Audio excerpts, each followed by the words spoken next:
ज्यादा उम्र हो जाने पर यानी कि 60 या 70 के बाद अक्सर एक समस्या होती है कि शरीर में सोडियम का लेवल डाउन होने लगता है। इसके अलावा ऐसे लोग जिनको बीपी कम करने की दवाइयाँ दी जाती हैं, यानी कि डाययूरेटिक्स दिया जाता है ताकि उनका बीपी मेंटेन रह सके और लंबे समय तक उपयोग करने के बाद में उनमें भी इलेक्ट्रोलाइट बैलेंस डिस्टर्ब होने की शिकायत होती है, जिसके कारण सोडियम का लेवल डाउन हो जाता है। ये सोडियम का लेवल अगर माइल्ड लेवल पे डाउन है, तो कई बार इसमें हल्की-फुल्की शिकायतें महसूस होती हैं जैसे कि नोज़िया, वोमिटिंग, मसल वीकनेस, जोड़ों में कमजोरी आना, मसल वीक होना, थकान ज़्यादा लगना, ऐसी समस्याएँ देखने को मिलती हैं। तो अगर यही समस्या ज़्यादा हो गई यानी कि मॉडरेट टू सीवियर अगर हो गया, तो कई बार ये लाइफ थ्रेटनिंग कंडीशन हो जाती है। नमस्कार दोस्तों, मैं हूँ शेषमणि पांडे और आज की इस वीडियो में हम बात करेंगे सोडियम के लेवल को मेंटेन करने वाली दवा टॉलवेप्टान के बारे में। हम जानेंगे इसके सही यूज़ के बारे में, इसके डोज़ के बारे में, इसके ड्रग इंटरैक्शन के बारे में, ये दवा कैसे काम करती है और इससे रिलेटेड कौन-कौन से ब्रांड आते हैं। तो वीडियो को लास्ट तक ज़रूर देखिए और अगर आप पहली बार मेरे चैनल पर विज़िट कर रहे हैं या अभी तक मेरे चैनल को सब्सक्राइब नहीं किए हैं, तो रिक्वेस्ट करूँगा कि चैनल को सब्सक्राइब कर लें और साथ ही बेल आइकन को दबा दें। तो चलिए अब हम वीडियो को स्टार्ट करते हैं।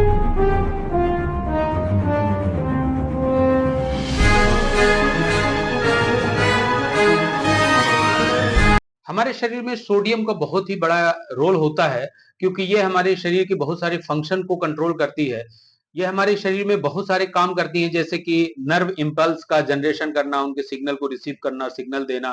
उन क्रियाओं में ये सोडियम का रोल बहुत इंपॉर्टेंट होता है। इसके अलावा मसल्स के कॉन्ट्रैक्शन और रिलैक्सेशन यानी कि हमारी जो मांसपेशियों को मूव करना, मुड़ना, खोलना इन इन कार्यों में भी सोडियम का सबसे बड़ा रोल होता है। हमारी सेल्स के अंदर और बाहर कितना वाटर कंटेंट होना चाहिए उसका रेगुलेशन भी सोडियम के द्वारा किया जाता है क्योंकि अगर सेल्स में बहुत ज्यादा अगर वाटर चला जाएगा तो एडिमा हो सकता है, अगर वाटर लॉस ज्यादा हो गया तो डिहाइड्रेशन हो सकता है और ये दोनों ही कंडीशन काफी परेशान कर देने वाली हो सकती है। इसमें काफी कॉम्प्लिकेशन होते हैं और बहुत ज्यादा अगर सोडियम का लॉस हो गया तो ये लाइफ थ्रेटनिंग भी हो सकता है। हमारी बॉडी में सोडियम का लेवल जो डाउन होता है वो ज्यादातर ओल्ड एज में देखा जाता है, जो कि 60 या 70 प्लस के पेशेंट्स में देखने को मिलता है।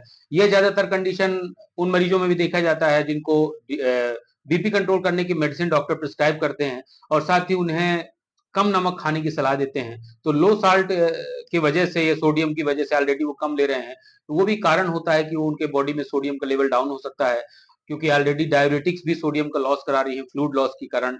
तो ये कारण बनते हैं।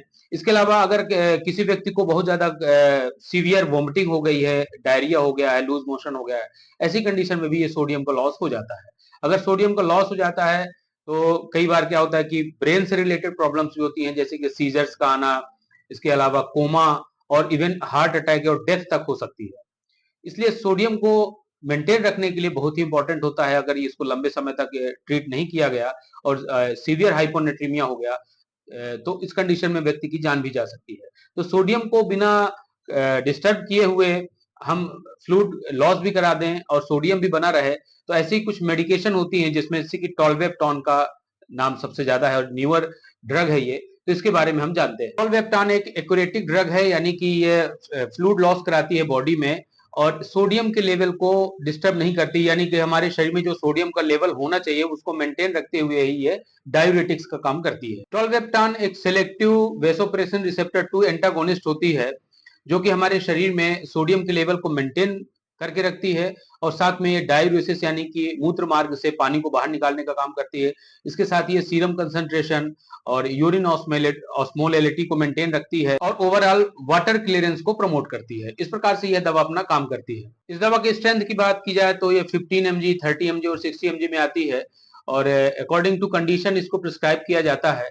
इनिशियली डोज में 15 mg दिया जाता है जो कि वंस अ डे प्रिस्क्राइब किया जाता है और अकॉर्डिंग टू कंडीशन डॉक्टर अपने अनुभव के आधार पर देखते हैं कि क्या कंडीशन है और किस हिसाब से इसको 30 mg और 60 mg तक इसको डोज को दिया जाता है। इसके पैकिंग की बात करें अगर तो ये 4 टैबलेट्स के पैक में आती है जो कि कॉस्टली है और ये एक स्ट्रिप लगभग 1000 रुपए से 1100 रुपए के बीच में पड़ती है। तो ये मेडिसिन काफी कॉस्टली है और इसको मैक्सिमम 1 मंथ तक प्रिस्क्राइब किया जाता है जो कि दिन में एक ही बार लिया जाता है, आफ्टर मील यानी खाने के बाद इसको लेना चाहिए और डॉक्टर की सलाह से ही इसके डोज को एडजस्ट किया जाता है, यानी कि इसके डोज को अपने हिसाब से एडजस्ट ना करें, ना ही अपने ही अकॉर्डिंगली इसको कंटिन्यू करें, ना ही स्टॉप करें। तो इसके कंप्लीट यूज की अगर बात करें तो इसका जो मेन यूज होता है वो हाइपोनेट्रीमिया को कंट्रोल करने के लिए, यानी कि बॉडी में सोडियम के लेवल अगर बहुत ज्यादा डाउन हो रहा है तो उसके लेवल को नॉर्मल करने के लिए दिया जाता है।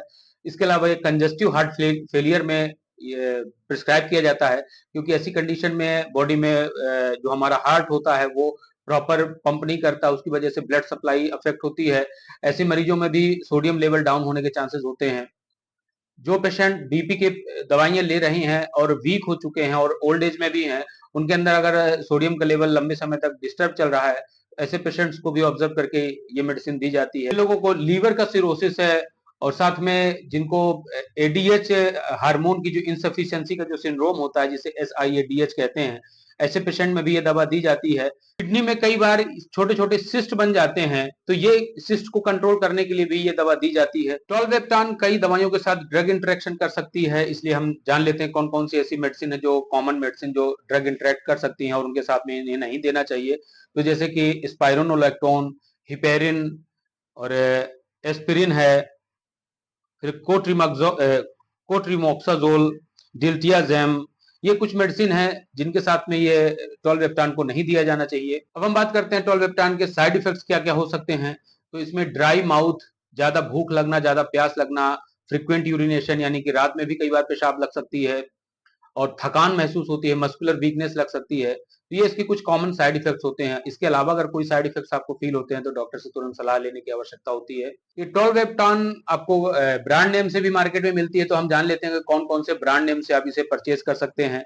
जैसे कि नेटराइज, टिवेप्टान, टोलवेट, रिसोडियम, ये कुछ पॉपुलर ब्रांड हैं और ये ब्रांड काफ़ी महँगे हैं और इनकी एवरेज प्राइस जैसे मैंने बताया कि 4 टैबलेट्स की स्ट्रिप है और 1000 से 1100 यानी ₹1100 तक के लगभग इसकी प्राइस होती है। तो ये थी सारी जानकारी टोल्वेप्टान टैबलेट के बारे में, सोडियम की इम्पोर्टेंस के बारे में। तो मुझे उम्मीद है कि वीडियो आपको पसंद आएगा और ऐसे ही मेडिसिन से रिलेटेड वीडियोज़ के लिए आप हमारे चैनल को सब्सक्राइब करें और साथ ही बेल आइकन दबा दें। तो मिलते हैं नेक्स्ट वीडियो में। Thank you so much for watching.